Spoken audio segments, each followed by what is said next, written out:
Hello everyone, कैसे हैं आप लोग। इस वीडियो में मैं बात करने वाला हूं कि जो लोग इस साल दयाल बाग यूनिवर्सिटी में बैचलर ऑफ आर्ट्स या बीएफए में एडमिशन लेने वाले हैं, क्योंकि एक बहन जी हैं, उन्होंने मुझे कमेंट किया, रिक्वेस्ट किया कि इस पे रिलेटेड वीडियो बनाओ, कितने नंबर लाने होंगे और कितनी सीट होती है, कैसे क्या इसका कोर्स होगा, क्या इसका सिलेबस होगा, सारी डिटेल बताओ। तो दोस्तों, सबसे पहले मैं इसमें बता देता हूँ कि सिलेबस मैं पहले ही डिस्कस कर चुका हूँ पुराने वीडियो पे। आप सिलेबस के लिए वहाँ पे देख लो जाके, और वहाँ पे मैंने वीडियो में लिंक भी अटैच कर रखी है। तो आप वहाँ पे जैसे लिंक करोगे तो पीडीएफ ओपन हो जाएगी सिलेबस की, वहाँ पे आप देख सकते हो डिटेल में। यहाँ पे सिर्फ मैं बात करने वाला हूँ सीट की, और एडमिशन क्या होगा, और कितने परसेंट मुझे एग्ज़ाम में स्कोर करना पड़ेगा एडमिशन के लिए। तो यहाँ पे आप देख रहे होगे, साफ साफ लिखा है बैचलर ऑफ आर्ट्स ऑनर्स। तो इसमें क्या है, drawing, painting, English, Hindi, home science, music और संस्कृत, ये इनकी कोर ब्रांच होती हैं। ठीक है, टोटल जो सीट है इनकी 120, ये सब की मिला के, ठीक है, 120 सीट है। और इसमें admission based on communicative score. तो इसमें क्या होगा, आपको जो आपका 10th में 12th में, ठीक है, जो मेरिट होगा उसके बेस पे आपका एडमिशन होगा। फिर उसके बाद आपका कैंपस यानी कॉलेज का यानी कि यूनिवर्सिटी का जो टेस्ट होगा, उसमें जो आप स्कोर करेंगे उसके बेस पे होगा, और इंटरव्यू होगा। और जो आपने को कलर एक्टिविटी वगैरह की है उनके सर्टिफिकेट है, यानी कि एनसीसी कैंप ले रखा है और भी एक्टिविटी आपने की है, उनके भी पर सर्टिफिकेट के नंबर काउंट होंगे। और ये जो है ओनली फीमेल के लिए, not for boys, only for girls. ठीक है, ये देख लीजिए। तो अभी इसमें आपको कितने परसेंट अर्न करने हैं वो मैं आगे बताऊंगा, कितने नंबर लाने हैं आपके एडमिशन के लिए वो आगे बताऊंगा। यहाँ पे बात करते हैं बीएफए की। यहाँ में देखो, अप्लाइड आर्ट, पेंटिंग और स्कल्पचर, क्या है स्कल्पचर, इसको आप देख लेना, ठीक है, स्कल्पचर। और इसके बाद जो है, इसकी जो सीटें 60 सीटें हैं, इसका भी सेम प्रोसेस होगा एडमिशन का। आगे बढ़ते हैं थोड़ा सा, और यहाँ पे आप देख रहे हो bachelor of science honours home science. इसमें आप देख रहे हो, यहाँ पे जो लोग एडमिशन लेने वाले हैं वो समझ जाएंगे।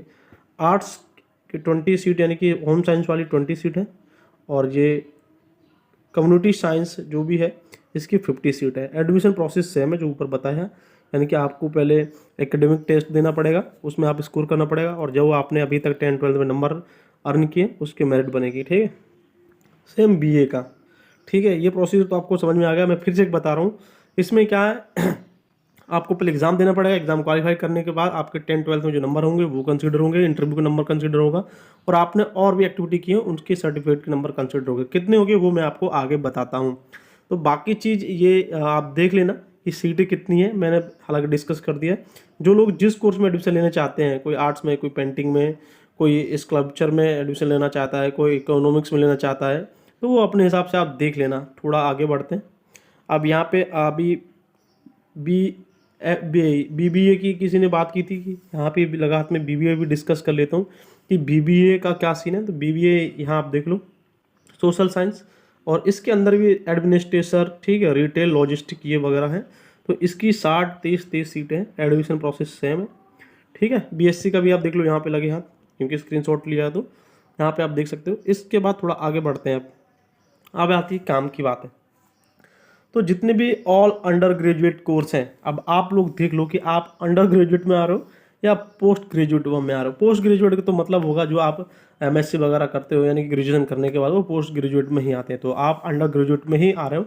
तो अंडर ग्रेजुएट के लिए आपको क्या चाहिए, मैक्सिमम जो आपके हाई स्कूल है, हाई स्कूल में जितने भी नंबर है उसका 5% आपका मेरिट लिस्ट में काउंट होगा।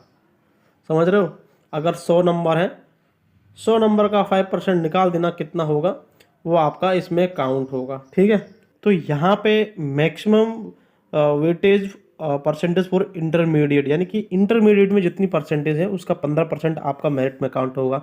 मान लो आपका 80% है इंटर में, तो उसका 15% निकालना कितना होता है, वो नंबर आपके मेरिट लिस्ट में ऐड किए जाएंगे। यानी कि 15 और 5 यानी कि 20% जो नंबर होंगे आपके 10th में और 12th में मिला के, वो आपके मेरिट लिस्ट में ऐड होंगे। अब आपके कितनी है मेरिट लिस्ट में वो आप देख लेना, 50% है कि 70% है कि 80% है, यहाँ से आप देख सकते हो। इसके बाद यहाँ पे जो आप टेस्ट दोगे उसका जो 60% आपका एडमिशन के लिए एलिजिबल होगा। फिर आपका 20% आपका जो होगा वो इंटरव्यू का, और जो आपने कोकुलर एक्टिविटी वगैरह की हैं, एनएनसीसी के रखा है, एनएसके कर रखा है, जो भी आपने कर रखा उसके नंबर काउंट होंगे 20% में। तो जो आपके एनसीसी के या एनएसएस कैंप के नंबर होंगे वो 2 से 3% के आसपास में होंगे, ठीक है। बाकी के आपका 17 से 18% जो होगा इंटरव्यू पे डिपेंड करेगा। तो यहाँ पे बात आपको एक समझ में आ रही है कि अगर जिसका 10th में और 12th में नंबर कम है, मैं हर बार बताता हूँ, वहाँ वो लोग यहाँ पे फोकस करें और यहाँ पे फोकस करें, ठीक है। जिसका मान लो 10th में है 60 नंबर, ठीक है, और यहाँ पे 12th में भी है 60 नंबर, 60-60, ठीक है। अब इनका 5-5% निकालो तो कितना होगा वो आप देख लेना। और 5-5 और यहाँ पे नंबर आप 40 ही लेके आए, ठीक है। और इंटरव्यू पे नहीं निकाल पे आपके टोटल वो एवरेज नंबर होंगे जाके 50 नंबर या 60 नंबर होंगे जाके, 60 नंबर। और चाहिए कितना एडमिशन के लिए, कम से कम 80 नंबर चाहिए सबको मिला के, तब आपका एडमिशन होगा जाके, ठीक है। तो जिसका ये नंबर 10th में और 12th में नंबर कम है दोस्तों, वो लोग ध्यान दें, उनको भाई यहाँ पे फोकस करना है और यहाँ पे फोकस करना है। यानी कि जो है यहाँ पे 60% और 20%, 80% ये हो गया।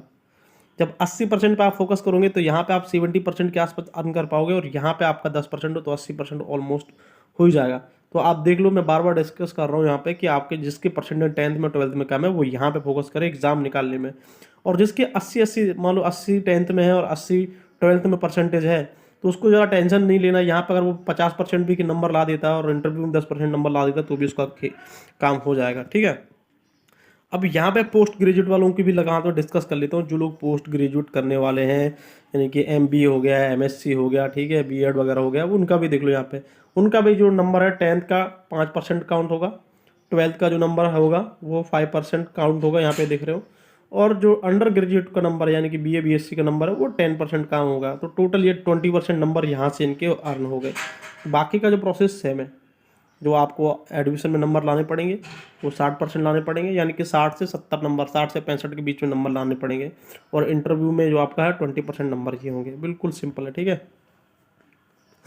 अब ये तो डिप्लोमा ए बी वालों का हो गया। तो मैं आप यहाँ पे जिसको देखना वो देख सकते हो, क्योंकि diploma A group A B वालों का मैं सेपरेट वीडियो बनाऊंगा, तो वहाँ पे अलग से मैं डिस्कस करूँगा, यहाँ डिस्कस करने वाला नहीं हूँ।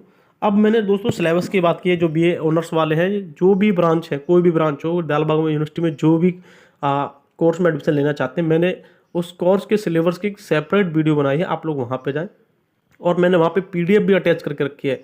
आप उस पीडीएफ को डाउनलोड करें और देखें वहाँ पे कि आपका सिलेबस क्या है, अच्छे से पढ़ें। सारा सिलेबस आपका वहीं पे मिल जाएगा, और आपको बार बार बोलने की जरूरत नहीं पड़ेगी कि सिलेबस बताएं, सिलेबस बताएं। अगर वीडियो आप देखेंगे तो सारी चीज़ मिल जाएगी। और दूसरी बात ये बता देता हूँ, जो भी आपको पढ़ना है, तो आपने रिसेंट में जो भी किया है, 12th कर रखा है, तो 12th में जितनी भी थ्योरी वगैरह है, जितनी भी बुक है, पीसीएम की बुक है, मान लो कोई डिप्लोमा करने वाला है, बीटेक करने वाला, तो पीसीएम अच्छे से पढ़ें, थ्योरेटिकल पढ़ें, क्योंकि वहाँ पे थ्योरेटिकल ही क्वेश्चन होंगे, सॉरी थ्योरेटिकल पढ़ें, पर वहाँ पे जो ऑब्जेक्टिव क्वेश्चन आएंगे, अब थ्योरेटिकल पढ़ोगे तो ऑब्जेक्टिव क्वेश्चन का आंसर ईजिली तरीके से दे पाओगे, ठीक है। तो इसके अलावा और भी कोई किसी के डाउट हो तो यार मुझे बताएं, मैं बारी जब भी मुझको टाइम मिलेगा मैं सबको ऐसे ही गाइड करता रहूँगा। और जब तक आपका एडमिशन नहीं हो जाता दोस्तों, मैं आपके साथ जुड़ा रहूँगा। इसके लिए आपको क्या करना है, बस चैनल को सब्सक्राइब करना है और कमेंट करते रहिए जो आपके क्वेश्चन हैं। जो वैलिड क्वेश्चन होंगे उनके मैं आंसर जरूर दूंगा। मिलते हैं नेक्स्ट वीडियो में, तब तक के लिए जय हिंद, जय भारत, बाय बाय।